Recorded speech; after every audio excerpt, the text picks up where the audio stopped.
안녕하세요. 백두산 금융연구소의 백두산입니다. 5월 20일 목요일 아침 9시 11분입니다. 한국장 먼저 짧게 중요한 포인트만 하나 보고 넘어가자면은 콜옵션들이 사거래일 동안 어떤 자리를 지켰어요. 그죠? 이게 콜옵션인데 어떤 자리를 지켰어요. 오늘은 이 자리를 이제 지지할 거냐 아니면 붕괴시킬 거냐를 놓고 싸우는 날이에요. 그래서 이제 오늘 이 자리 같은 경우는 지금 현재 모습으로 봤을 때는 일단 지지하는 모습이긴 합니다. 이 자리가 만약에 붕괴가 된다라고 한다면은 시장은 급락할 수 있습니다. 왜냐하면 콜옵션들이 지켰던 자리를 붕괴시키기 때문에 매물이 쏟아질 수 있어요. 이 자리 붕괴가 되면 콜옵션이 아래쪽으로 쏟아진다는 얘기는 이제 시장이 폭락한다는 이야기겠죠. 근데 일단은 그 개파락 출발해가지고 이 딱 지지선에 걸쳐서 일단 출발을 한 상황입니다. 그리고 현재 분위기로 봐서는 오늘 일단 폭락할 분위기는 일단 아닌 것 같긴 해요. 지금으로 봤을 때는. 그렇다면은 일단 이런 식으로 또 양봉 나오면서 또 살짝 개기겠다는 건데, 결과적으로 또 오늘도 이렇게 되면은 또 피곤하게 또 지켜봐야 된다, 또 뭐 싸워봐야 된다, 또 이런 이야기를 들을 수밖에 없을 것 같습니다. 현재 상황으로선 그래요. 이게 만약에 이제 붕괴되는 그림은 이제 보통 어떤 식으로 붕괴를 시키냐면은 이런 식으로 몇 거래일 동안 지켰잖아요. 이렇게 중요한 지지선들은 보통 이제 아침에 갭으로 확 뭉개버립니다. 갭으로 그 자리를 확 깨면서 뭉개버리는 경우가 많은데, 지금 같은 경우는 갭 하락 출발하긴 갭 하락 출발했는데 그 갭으로 그 중요한 지지선들을 확 붕괴시키질 않았죠. 딱 걸쳐서 나온 거죠. 중요한 자리라고 하면 여기 5월 13일 날 종가 정도가 중요한 자리가 되겠습니다. 2.22 써 있는데 오늘 시가가 2.22니까 딱 걸쳐서 시작했죠. 하여튼 오늘 싸워봐야 됩니다. 아직까지 뭐 알 수가 없어요. 물론 뭐 장중에 이 갭으로 붕괴시키는 게 가장 좋긴 합니다. 이렇게 중요한 지지선을 붕괴시킬 때는 갭으로 한 번에 확 붕괴시킨 다음에 밀어버리는 게 가장 돈이 적게 들고 메이저 입장에서도 편한 방법이긴 한데, 근데 이제 이게 그 갭으로 붕괴시키지 않겠다면은 오늘 장중에 외국인들이 뭔가 강한 선물 매도세나 강한 현물 매도세를 동반해서 장중에 돈을 많이 써야지 이제 저 자리가 붕괴가 되게 되겠죠. 하여튼 뭐 오늘도 싸워봐야 되는 날이 됐다라는 이야기를 드리면서, 지난 이틀간의 이제 미국장 이야기를 좀 간단하게 드리자면은, 일단 지난 이틀간 미국장은 어딘가를 넘지 못하고 밀렸어요. 그죠? 제가 어젯밤에 올렸던 영상이 그걸 설명을 한 건데, S&P 일봉, 나스닥 일봉인데 보시면은 일단 지난 3거래일 동안 S&P는 4170이라는 자리를 넘지 못했죠. 넘지 못하고 나서 수요일날 밤에 밀렸죠. 그러니까 제가 뭐라고 말씀드렸죠? 하락하는 게 자연스러운 날이다라는 이야기를 드렸는데, 근데 문제는 이제 이게 그 어젯밤 미국이 너무 하락폭이 크게 출발을 했습니다. 너무 하락폭이 크게 출발을 해갖고 거의 뭐 여기 있는 전저점 부근으로까지 내려가서 출발을 하니까 어떻게 됐어요? 이게 장중에 반등이 나왔습니다. 더군다나 FOMC라는 어떤 FOMC 의사록 공개라는 재료까지 있었기 때문에 일단 반등을 했습니다. 이런 식으로.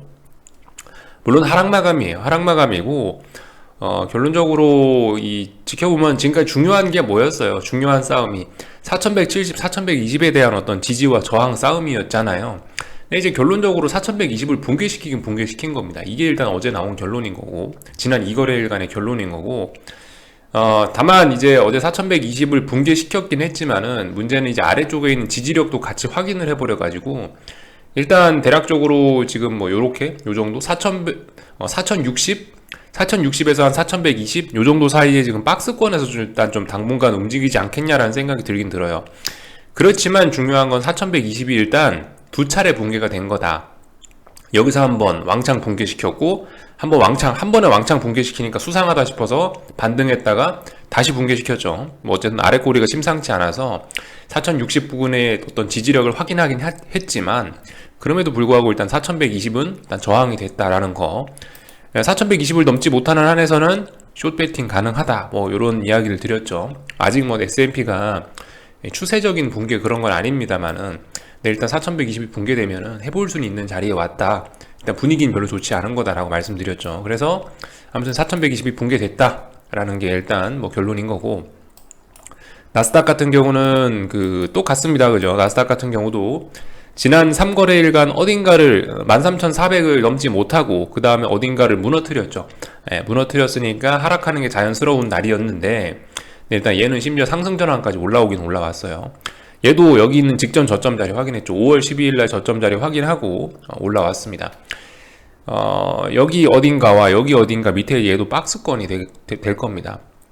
대략적으로 한 13,000과 13,000과 14,000 정도 사이 박스권 안에서 일단 힘겨루기를 또 하겠죠. 나스닥 같은 경우는 그래도 상승 전환까지 했기 때문에 일단은 뭐 알 수가 없습니다. 얘 같은 경우는 이제 수렴형이 되겠죠. 삼각 수렴형 이런 식으로 계속 삼각 수렴형이 될 거고, 일단 한 가지 좀 나스닥이 안 좋은 거는 여기 위쪽에 추세선에 닿지 못했죠. 닿지 못하고 나서 지금 일단 밀려 내려왔다는 거, 요게 안 좋은 점이고, 그나마 나스닥이 좀 다행인 거는 요 밑에서 일단 받쳐줘서 여기 어딘가에서 올라왔다는 게 일단 그나마 다행인 점인데, 근데 일단 뭐 13,400도 저항이고 뭐 위쪽에는 추세선도 있기 때문에 나스닥 같은 경우는 어쨌든 정말 또 알 수 없는 구간에 와버렸다라는 겁니다. 결과적으로 아무튼 뭐 4120이 붕괴돼서 무게중심이 좀 아래쪽으로 쏠리긴 했어요. S&P가 무게중심이 아래쪽으로 좀 쏠린 상태에서 이제 싸우긴 싸워야 되는데, 하여튼 여전히 싸워야 된다. 여전히 싸우긴 싸우는데, 그러니까 결과적으로 아직 미국 주식시장 추세가 위쪽으로 올라가는 게 아직 안 죽었기 때문에 싸워봐야 된다. 싸우긴 싸워야 되는데, 옛날처럼 옛날처럼 막 상방이 절대적으로 막 유리한 상황에서 싸우는 게 아니고 어느 정도 좀 동등한 입장에서 하방도 좀 싸워볼 만하고 상방도 싸워볼 만하고, 이제 서로 둘 다 이제 어드밴티지가 없어요. 그죠? 둘 다 좀 동등한 입장에서 싸우는 그런 레벨까지 내려왔다 라는 이야기를 할 수 있을 것 같고, FOMC 어제 의사록 공개에서 이제 테이퍼링 이야기가 나왔습니다. 뭐 보시다시피 시장 반응은 그랬어요. 시장 반응은 테이퍼링 이야기 나오기 전에, 혹은 그죠, 테이퍼링 반응 나오기 전에, 이야기 나오기가 전에, FOMC 의사록 공개되기 전에 이미 미국 시장은 어제 갭으로 하락을 해버렸고, 또 그리고 전날 빠져버리고 뭐 이런 일들이 있었기 때문에, 일단은 뭐 그런 이야기가 나오고 나서 정작 자산 매입 축소 테이퍼링 가능성이 이야기 나오고 나서는 일단 반등을 하는 모습이 나오긴 나왔는데, 하여튼 근데 일단 무게중심은 아래쪽으로 쏠렸죠. 별로 뭔가 일단 분위기가 시장 이게 그러니까 이 뉴스가 주는 의미가 뭐예요? 지금까지 시장이 유동성의 힘으로, 돈발로 올라왔는데 돈발이 줄어들 가능성이 있다는 게 일단 큰 악재인 겁니다. 큰 악재가 나오긴 나온 거예요. 그래서 아무튼 이 소식은 좀 잘 보셔야 될 것 같긴 하고요.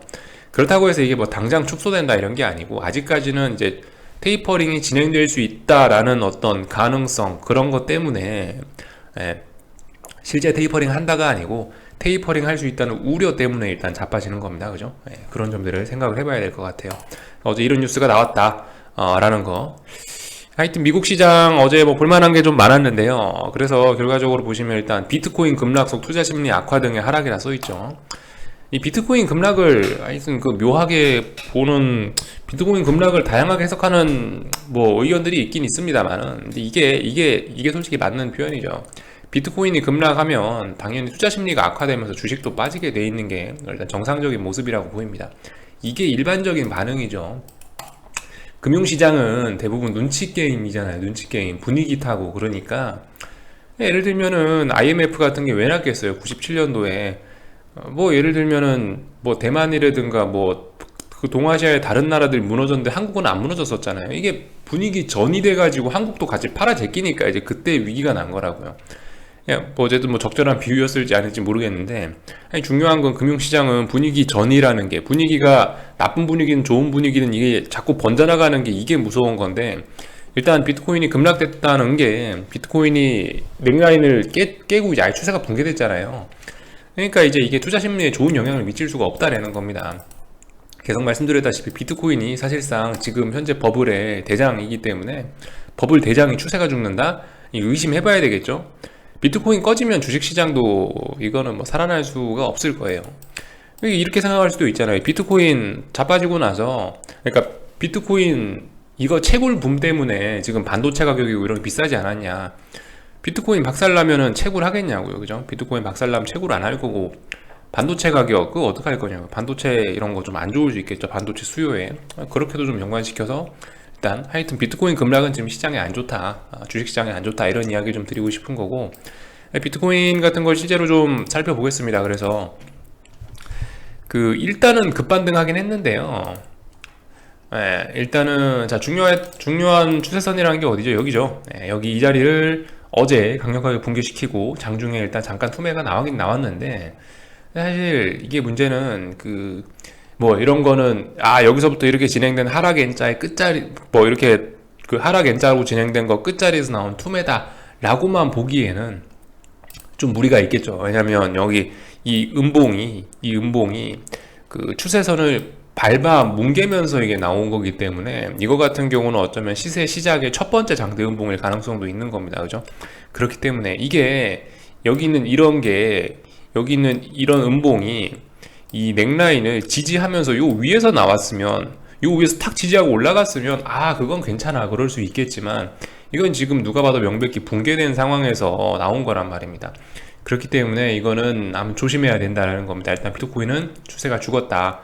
물론 이 비트코인이라는 게 워낙 말도 안 되는 변동성을 갖고 있고 그렇기 때문에 뭐 물론 모르죠. 다시 뭐 넥라인 붕까지 올라와서 이 자리를 뭐 테스트할 수도 있고 그럴 수도 있긴 한데, 일단은 이 추세가 죽었다는 것 자체가 일단 심상치가 않다라는 겁니다. 뭔가 예전하고 다르다는 거를, 뭔가 예전과 분위기 다르다는 거를 좀 암시하겠죠. 그래서 비트코인 숏 치실 분들은 따라가면서 치지 말고 일단 조금 올라오겠죠. 아마 올라오면 올라왔을 때를 노려서, 얘도 이제 뭐에 반등시 매도, 강하게 반등시 매도 해볼 수 있는 그런 구간 안에 와 있죠. 넥라인 붕괴돼서 추세가 죽었으니까 일단 뭐 이렇게 볼 수 있을 것 같습니다. 달러 인덱스 어젯밤에 테이퍼링 이야기 나오면서 급반등했고요. 그래서 결과적으로 한국장에 반영된 건 결과적으로 이틀 내내 90.1 초반대를 지켰다, 뭐 이렇게 볼 수가 있을 것 같아요.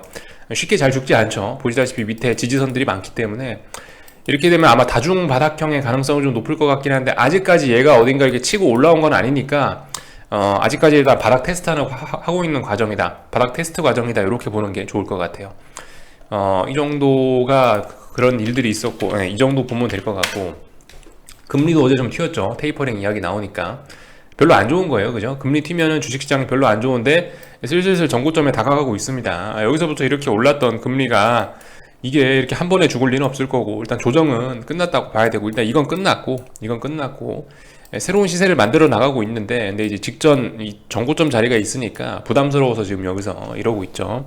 하여튼 어제 뭔가 모습들이 좋지가 않았다라는 거 볼 수가 있을 것 같고, 금리 올라가면 주식시장이 별로 안 좋겠죠 지금.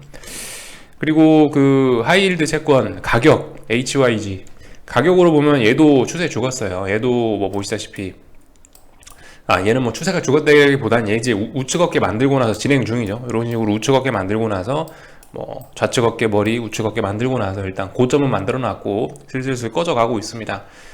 하이힐드 채권이 돈 빠져나간다는 게 일단 별로 주식시장에도 좋은 게 아니겠죠. 위험자산 선호가 약해지고 있다라는 어떤 그런 증거가 되겠죠. 슬슬 정크본드 금리도 오르고 있다라는 거, 부실 기업들한테 이게 좋을 리가 없다라는 거, 이런 거 좀 알아놓으실 수가 있겠습니다. 그래서 어쨌든 뭐 이런 점들을 좀 살펴봤고, 급해서 아까 전에 아침에 빨리 말씀을 드렸는데, 아무튼 한국장은 이제 오늘 또 싸워봐야 됩니다. 근데 일단 이게 별로 일단 이런 모습은 좋지는 않아요. 한국장이 다시 이렇게 그 420을 지금 현재 몇 거래일째죠 지금? 다시 2거래일째 지금 지지하면서 올라오고 있는데, 일단 이런 모습은 별로 좋지는 않습니다. 물론 제가 어떤 반등의 한계치, 여기까지는 일단 여기까지는 여기 어디까지는 곧버스가 눌림시 매수해보자, 뭐 요런 이야기를 드리긴 드렸는데, 그 자리가 424.2나 조금 많이 봐주면 425 정도까지를 그 자리를 봐드렸는데, 아무튼 거기까지는 그렇다 치는데, 일단 오늘 한국 같은 경우는 지금 보시다시피 이 자리를 지키고 있기 때문에, 콜옵션이 4거래일째 지금 지키고 있기 때문에 굉장히 좀 주의해서 봐야 됩니다. 참 이 어려운 싸움이 계속 좀 지속이 되고 있는데, 지금 일단 해외 시장 분위기라든가 뭐 환율이라든가 이런 것들 고려해 보면 지금 솔직히 좀 버리기는 좀 아깝긴 합니다. 아직까지 눌림시 매도를 할 수 있는 자리이긴 한데, 말씀드렸다시피 지금 이런 자리는 이제 각각의 여러분들 다들 사정이 다르잖아요. 나는 평당가가 얼마고 나는 얼마에 사고 비중이 얼마나 다 다르기 때문에, 제가 여기서 일관적으로 예를 들어서 이런 자리에서는 이제 눌림시 매수라고 세게 이야기할 수 있지만, 이런 자리에서는 이제 일단은 우리한테 일단 약간 불리하게 진행되고 있는 겁니다. 하락 쪽에 약간 불리하게 진행되고 있는 측면이 있어요. 420을 빨리 붕괴시켜야 되는데 지금 420에서 지금 버티고 있는 모습 나오고 있고, 콜옵션도 빨리 밟아야 되는데 콜옵션이 현재 4거래일째 지키고 있습니다. 물론 이렇게 버티다가 죽으면은 정말 와당창 할 수도 있긴 있습니다만은, 이게 오히려 폭락의 가능성을 키울 수도 있긴 있는 건데, 일단은 현재로서는 되게 불리하게 진행이 되고 있긴 있어요. 왜냐하면 가야 될 때 가야 된다고 말씀드렸는데, 일단 가야 될 때 가야 될 한계는 일단 오늘로서 일단 좀 벗어난 겁니다. 일단 이까지 가면 별로 안 좋긴 안 좋은 거예요. 그래서 일단 이런 이야기 정도 드려놓고, 하여튼 뭐 봐야 됩니다. 뭐 눌림시 매수라고 했다고 계속 막 몇 주 매수하라 그런 이야기가 아니고, 어느 정도 올라왔을 때 특정 포인트에서 탁 잡아서 매수하셔야겠죠. 만약 매수를 하시겠다면요. 눌림시 매수가 아직까지 가능한 구간이긴 한데, 현재로서는 일단 별로 그림이 이렇게 되면 별로 좋지는 않습니다. 오늘 같은 경우는 음봉을 보여주거나 아니면은 420을 강하게 깨줬어야 되는 날인데 일단 안 깨고 있어요. 물론 뭐 그렇다고 지금 현재 뭐 이거를 당장 인버스를 숏을 갖다 버리기는 아까운 자리이긴 합니다. 그러니까 일단 버텨는 보고 있는데, 일단 약간 불리하게 진행이 되고 있다. 한국장은 불리하게 진행이 되고 있다라는 점을 일단은 그런 점을 일단은 뭐 생각을 하긴 하셔야 될 것 같아요. 미국장 변동성 지수나 한국장 변동성 지수나 보시면 어쨌든 쉽게 죽고 있지는 않은데요.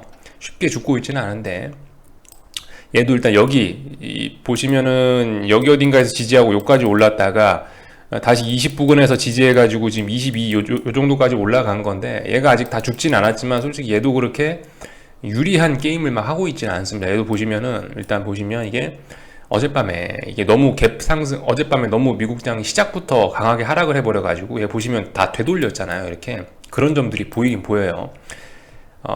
물론 이게 아직 게임이 다 끝난 게 아니기 때문에 뭐 일단 뭐라 아직까지 이야기할 수는 없지만은 현재로서는 솔직히 좀 별로 좋지는 않게 진행이 되고 있습니다.